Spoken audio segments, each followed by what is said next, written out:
Good morning, everyone. Assalamu alaikum. So basically, what I need you to do is watch this entire video from start to finish because it outlines everything in regards to what we need to be doing in today's lesson. I do urge you, and I would urge you to actually watch the entirety of this video because a lot of the times I'm getting asked questions from students when those questions have already been answered in this PowerPoint in this video. Should there be any other questions, of course, then feel free to ask, and obviously I'll answer those questions to help guide you in terms of what you should be doing. Right, so there's 5 tasks in today's lesson. It may be the case that task 5 might need to be postponed to next week. We'll see how that goes. But task 1 should take you no more than 10 minutes. Quran memorization. Now, if you remember from last week, I did give you the task to memorize 3 new surahs. So I want you to record yourself doing those 3 surahs. If for whatever reason you did not memorize those 3 new surahs, for whatever reason, then you've got the next 10 minutes to memorize 3 new ayahs from the surah you're currently on. It has to be 3 new verses that you've not tackled before. Once you've done this, send this to me by email or on Teams. I've provided my email address here at the bottom. Then you move on to task 2, which is Quran reading. Again, it should take you no more than 10 minutes. So using the following link, use the Quran that is color-coded, the Mus'haf Tajweed. Click the link. You may need to enable the flash. So click the center of the screen, enable the flash so that it opens up. And open up to Surah Al-Kahf, page 293, Surah 18. If again, for whatever reason you're not able to open up this link, then just let me know, and then I'll even I'll cut off this part of the Quran to kind of copy and paste it onto the group so that you can all then use it. But I would rather use this link to begin with and see if you can actually open it up, because it does work on most laptops, more so when you click the center of the screen. Now, using the feedback that I provided you specifically to your reading, and if you can't remember what I said, then I would urge you to go back to the audio note that I sent, and also use the scanned copy of the page that you were on, or the pages, sorry, that you were on. Basically, I want you to consider how you can make improvements using the feedback that I gave. So all I'm going to ask you to do is recite the first 4 verses of the surah. That's it. Not 10 verses, just the first 4. Because I want you to start trying to make improvement with regards to that. Then once you've done that and recorded yourself, send it to me and I'll give feedback. So I'll give you feedback for the verses that you've memorized or the surahs, and then these first 4 verses that you've recited. And then this is basically where the actual work is going to start. Now, before we start with this, I am going to highlight that task 3 onwards is very much science-centered and science-based. Okay, so you're talking about maybe 75% of the work that you do will be predominantly led by science. So I know that you're probably then going to ask me that, what has this got to do with Islam? And reality is that this project that we're going to be embarking on, I mean, it does have something to do with Islam, but the main thing that we're trying to do is we're trying to cross-link other subject areas to Islam. Because you see, you have to understand that Islam does link with science, it links with Arabic, it links with geography, it links with history. And it's not just an abstract subject or area or belief that just sits on its own. It does have a lot of connection to a lot of different ways. So task 3 is Science and Islam project work. And what we're going to be doing is learning today's lesson, using today's lesson to, so to speak, you're going to basically be, I wouldn't say researching, but you're going to be learning about a certain topic. And our topic, which has been underlined, is the effect of drugs. Okay? And the intro reads, legend has it that coffee was invented in the 9th century by the Ethiopian goat herder Kaldi. He observed that his goats became livelier after eating berries from a certain plant. He boiled some berries with the sugar and water to create the world's first cup of coffee. So, based on the fact that we know that coffee is it is a drug, these are your guiding questions. These are the questions that you should be asking yourself over and over again. Have I answered them? Number one,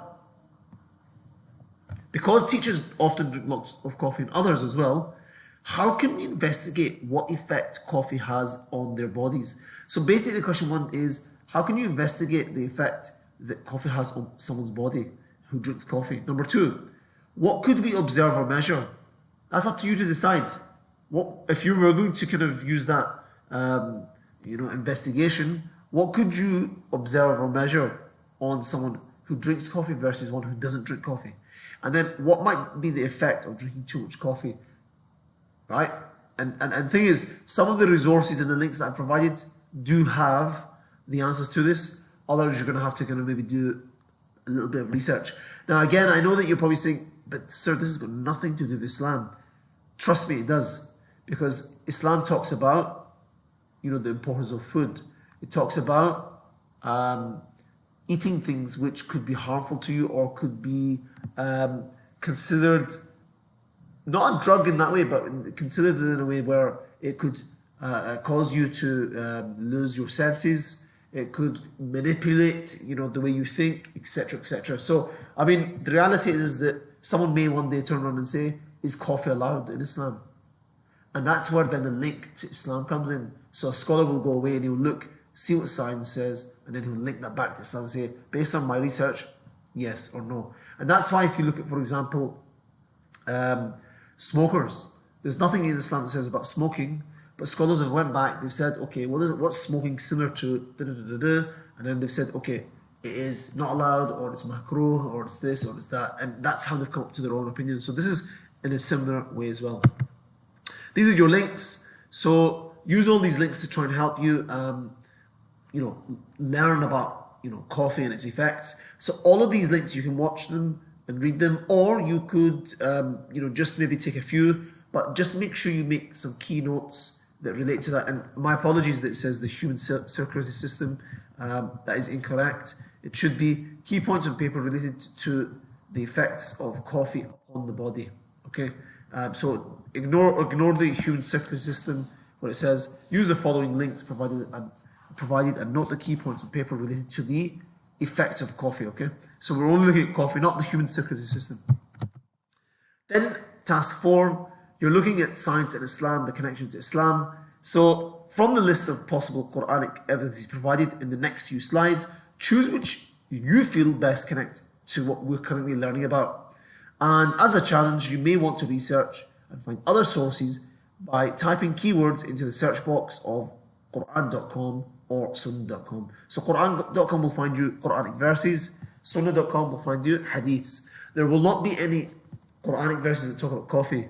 So there's no point in you typing in coffee. You have to do it in a way where it's kind of indirect.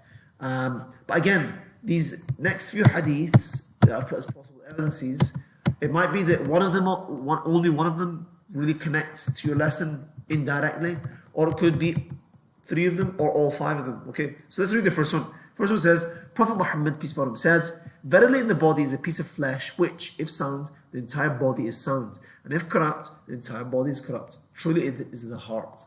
Ask yourself, indirectly, could that connect to our lesson on coffee? Number 2, the Messenger of Allah ﷺ never found fault with food. If he had inclination to eating it, he would eat it, and if he disliked it, he would leave it. Again, ask yourself, could this connect to coffee in some way or another? Number 3, Abdullah ibn Amr reported that the Messenger of Allah, peace be upon him, said to me, "O Abdullah, I am told you fast all day and pray all night." I said, "Of course, O Messenger of Allah." The Prophet said, "Do not do so. Fast and break your fast. Pray in the night and sleep. Verily your body has a right over you. Your eyes have a right over you. And your wife has a right over you." So, again, ask yourself, could this hadith connect to our lesson in some way or another? Number 4, mention Allah's name, i.e. say Bismillah before eating. Eat with your right hand and eat from what is near you. Again, ask yourself, does that connect? And then last but not least, no man fills a container worse than his stomach. A few morsels that keep his back upright are sufficient for him. If he has to, then he should keep 1/3 for food, 1/3 for drink, and 1/3 for his breathing. Again, could that connect? Now remember, the evidence does not need to specify coffee.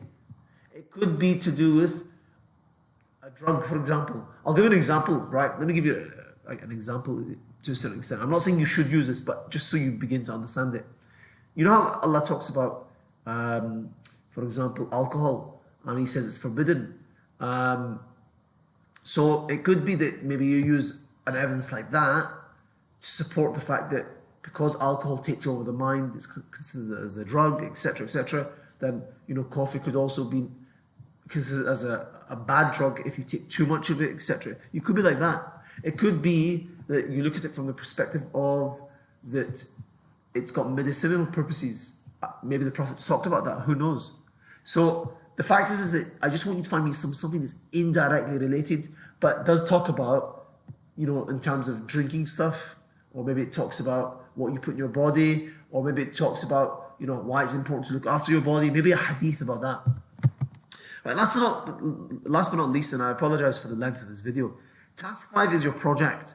Showcasing what you've learned. You basically got to make your project, and I don't know if we're going to get time to do this or not, but we'll see how the lesson goes. But choose one of the following: PowerPoint, video, newspaper, magazine article, interview, or poster. And you're going to create one of these, to showcase what you've learned in depth, okay? So refer to the rubric on the next slide to see how your work will be assessed. And this is my last slide for today. So if you create, let's say, a poster or a PowerPoint or a magazine article, I'm going to be looking at number 1, your knowledge. I'm going to be looking at number 2, your presented work. I'm going to be looking at number 3, how you've connected that to Islam via critical thinking and research.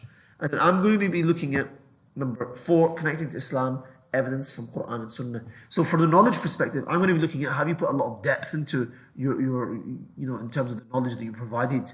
Have you made it accurate? Is it relevant? Right? So like I said before, science predominantly needs to lead your research topic. Number 2, presented work. Is your presented work easy to follow? Is it well laid out? You know, does it make sense about the way you've done it? So if it's a slide, have you got enough slides? Is there enough on each slide? Or is there too much, etc.? Number 3, connecting to Islam via critical thinking and research. Again, have you critically thought and researched using your own independent links about how this topic connects to Islam? And then number 4, connecting to Islam using evidence from Quran and Sunnah. Have you connected this back to Islam in some way or another, indirectly, of course, using evidence from Quran and Sunnah? Like I said before, it's up to you how you go about doing this. And just before I leave off, you know, don't forget to send me any photos or scans of your work by the end of this lesson and save on the files area or on the notepads. One thing that I just want to highlight is it might be worth you even researching about this issue of coffee. Maybe you could type in Google, coffee in Islam. Is coffee allowed for a Muslim? And then see what scholars have already answered. Maybe they've got evidence already. Right, again, any questions in the meantime, do ask. Apologies for the length of this video. And